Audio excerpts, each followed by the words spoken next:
Oy, meron akong sinusulat na bagong libro ngayon upang umunlad ang isang patay gutom.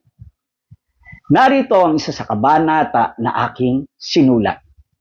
Ang paksang ito ay pinamagatan kong ang limang kahon ni Oy. Katulad ho ng kahon na ito, makikita nating elegante pala ang nasa loob.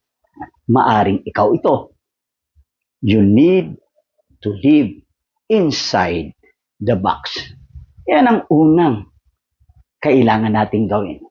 Tingnan natin ang sulok o apat na sulok mula sa itaas, mula sa baba, mula sa gitna, at kung ano ang disenyo sa atin.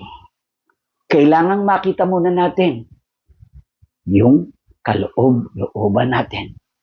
Makita natin ang ating kalakasan, ang ating kahinaan. Ang oportunidad ay kailangan din makita natin at higit sa lahat, kailangan makita natin ang threats para hindi matupad ang nais natin.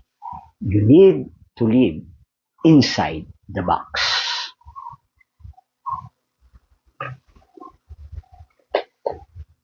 Ang unang kahon ni Oy